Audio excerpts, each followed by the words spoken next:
بسم اللہ الرحمن الرحیم۔ حضرت امیر المؤمنین علی ابن ابی طالب علیہ السلام فرماتے ہیں، یہ جملہ ایک ایسا جملہ ہے، نہج البلاغہ میں بھی موجود ہے، لیکن عربی زبان کا ایک بہت بڑا ادیب عربی زبان کا ہے جاحظ۔ اس نے اپنی ایک ضخیم کتاب میں البیان والتبیین میں، خاصی ضخیم ہے، کئی 100 صفحے کی کتاب ہے، مولا کا یہ جملہ نقل کیا اور پھر وہیں خود لکھا کتاب میں کہ اگر میری اس ضخیم کتاب میں اس ایک علی ابن ابی طالب علیہ السلام کے اس ایک جملے کے علاوہ کچھ بھی نہ ہوتا تو میری یہ کتاب بہت قیمتی تھی۔ اور اس جملے کا موضوع یہی ہے، انسان کی قیمت۔ امام نے فرمایا ہے، قیمت کل امرئ ما یحسنہ، ہر انسان کی قیمت وہ ہے جتنا علم اس کے پاس ہے۔ تو اب اگر ہمارے امتیوں کو، ہمارے بچوں کو اپنی قیمت بڑھانی ہے، قدر بڑھانی ہے، ویلیو بڑھانی ہے، تو کیا کرنا ہوگا؟ علم علم علم علم حاصل کریں، تحصیل علم کریں، دنیا کا ہر علم حاصل کریں اور دین کا علم حاصل کریں۔ جتنا علم حاصل کریں گے اتنا آپ کا نفس بلند ہوتا چلا جائے گا، اس کی ویلیو بڑھتی چلی جائے گی۔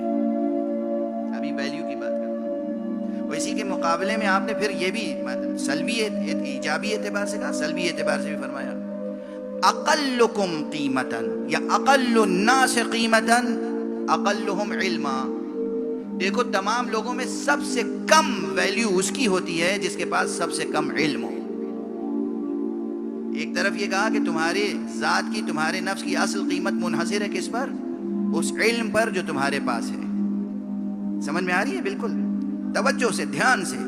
اب تم میں سے ہر ایک کے نفس کی قیمت کی بات ہو رہی ہے۔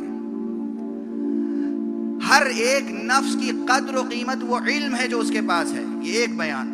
دوسرا بیان فرماتے ہیں کہ کم ترین قیمت اسی کی ہے جس کے پاس کم ترین علم ہو۔ اقل الناس قیمتاً اقلہم علما۔ اور اس کے بعد ایک عجیب و غریب فارمولہ بھی دیا، فرمایا کہ کل شیء یضیق بما یجعل فیہ الا وعاء العلم۔ دیکھو، ہر شے، ہر ظرف، اگر اس میں کل وعاء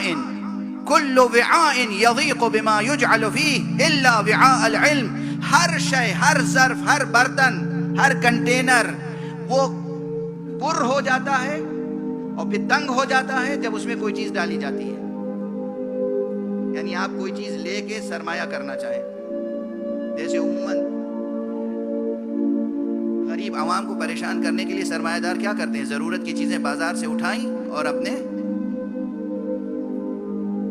ہاں اس کا ذخیرہ کر لیا، بازار سے غائب، لیکن ایک جگہ ذخیرہ ہے۔ مگر ان کے بھی ذخیرہ کرنے کی ایک حد ہوتی ہے، کہیں نہ کہیں جا کے پھر ہار جاتے ہیں۔ حرام کا ذخیرہ جب ہوتا ہے تو کہیں نہ کہیں پھر ابل پڑتا ہے، بے اختیار بھی آنکھوں کے سامنے آ جاتا ہے، عوام کے سامنے آ جاتا ہے، ٹھیک ہے نا؟ تو ہر ظرف کتنا ہی بڑا ہو، جب اس میں کوئی شے ڈالی جاتی ہے تو وہ لبریز ہو جاتا ہے، پر ہو جاتا ہے، اور پھر اس میں مزید کی گنجائش نہیں رہ جاتی۔ فرماتے الا وعاء العلم، اللہ نے ظرف علم ایسا بنایا ہے کہ یہ کبھی لبریز نہیں ہوتا، پر نہیں ہوتا۔ جتنا علم حاصل کرتے چلے جاؤ گے تمہارا نفس بڑھتا چلا جائے گا، تمہارا نفس ذہن بڑھتا چلا جائے گا، قلب بڑھتا چلا جائے گا۔ جتنا علم حاصل کرو گے کہیں بھی تمہارے دل میں علم کی زیادتی سے تنگی نہیں پیدا ہوگی۔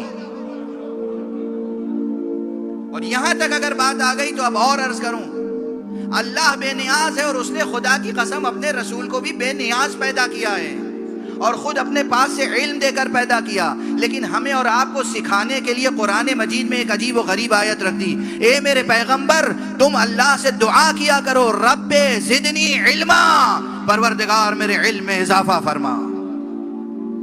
جب رسول کو بتایا گیا کہ آپ کہیے رب زدنی علما، تو ہم اور آپ کیا کہیں؟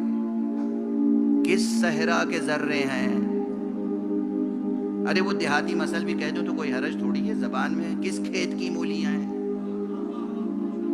کیا ہم اور آپ؟ ہیں کیا؟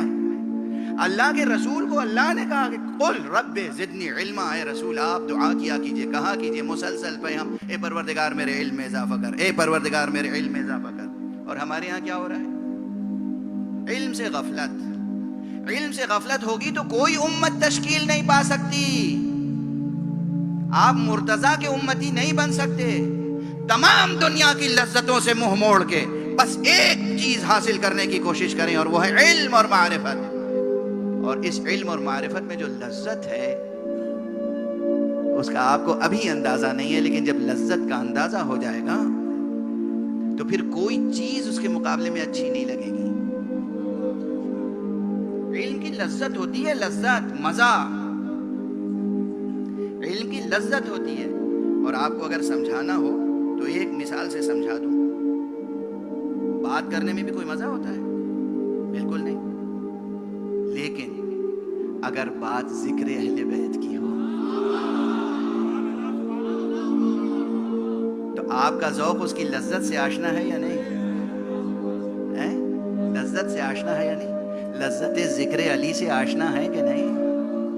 لذت ذکر حسین سے آشنا ہے یا نہیں؟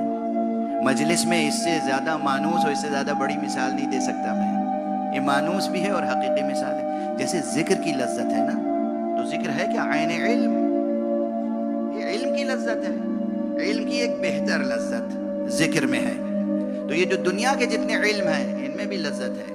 میتھمیٹکس پڑھنے میں بھی لذت ہے اگر ذہن مانوس ہو جائے. فزکس پڑھنے میں بھی ایک لذت ہے. ارے بھوک پیاس بھول جاتے ہیں اچھے ریسرچر، اچھے اسٹوڈنٹ جب وہ کوئی پرابلم سالو کرتے ہیں. تو علم حاصل کرنے کی لذت پیدا کر لیں، مزہ پیدا کر لیں اور پھر علم حاصل کریں.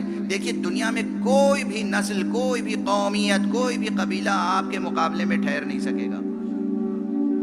اللہ آپ کو دنیا پر برتری عطا کرتا چلا جائے گا.